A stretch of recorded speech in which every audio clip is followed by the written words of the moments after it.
ating pong puntahan itong ating ulam.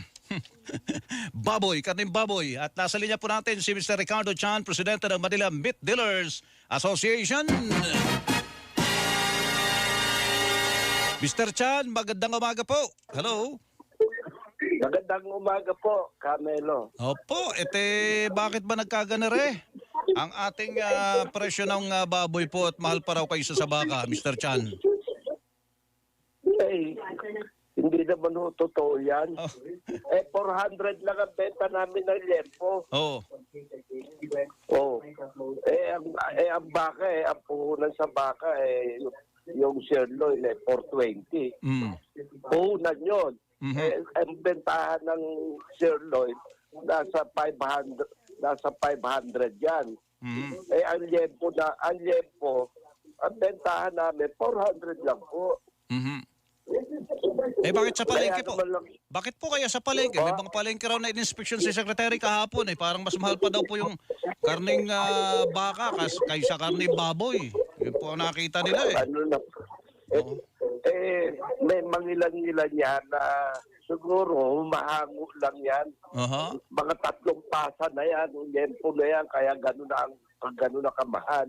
Oho. Pero sa amin talaga kasi meron din naman ako, kahit meat dealer ako, may pwesto rin ako sa mga palengke. Mhm.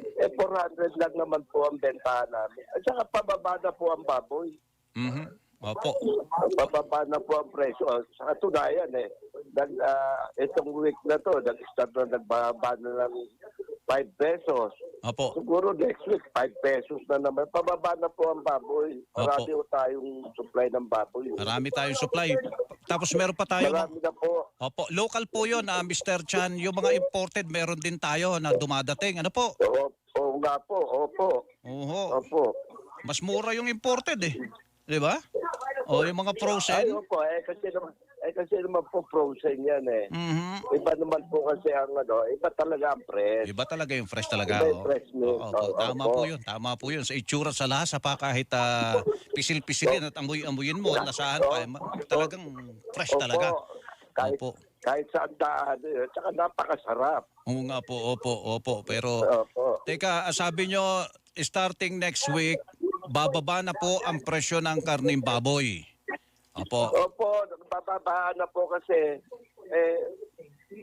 bukod sa napakatuban, tanggulan na rin Mhm, At wala namang mga okasyon na ng mga malalaki, hindi ka para sa mga nakaraan. mhm. Ngayon, dumami na yung supply ng baboy. Opo. Wala na ba tayong Kasi problema? bilang meat dealer po, ramdam na ramdam namin po ang yan dahil sa daming mga nag-aalok ng mga farm, ang baboy nila, nagpapababaan na sila ng presyo. Ayun. So maaring umabot po sa anong presyo po ang halimbawa sa liempo, Mr. Chan? Pag kada baba naman ng baboy, nagbababa kami ng presyo Automatic na po yun Opo, sa tuwing baba po, magkano ang ibinababa nyo naman sa retail? So, pag ibinaba kami ng 5 piso, Mm. 5 piso rin po ang ibinababa namin sa retail. Mhm, mhm. Parehas lang. Kasi may formula naman kami ng dapat kitain lang namin. Opo. Dapat kitain ng vendor.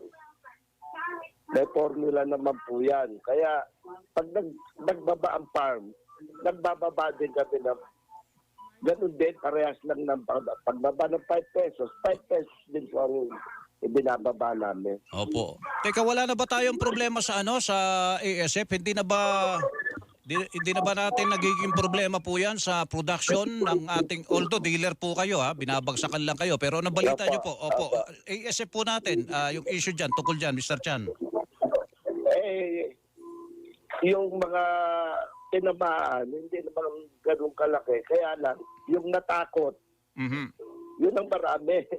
Yung mga hindi Marami yun. na nag-alaga. Hindi. Yung baboy nila, yung pagkakatabing barangay po kasi, Oho. tinamaan, yung katabing barangay, kahit na walang tama yung baboy nila, isinasalya na nila yun ng mababang presyo noon. Oh. Kaya naubos yung baboy. Mhm. Nasagad. Mhm. Ngayon, okay na. Medyo wala namang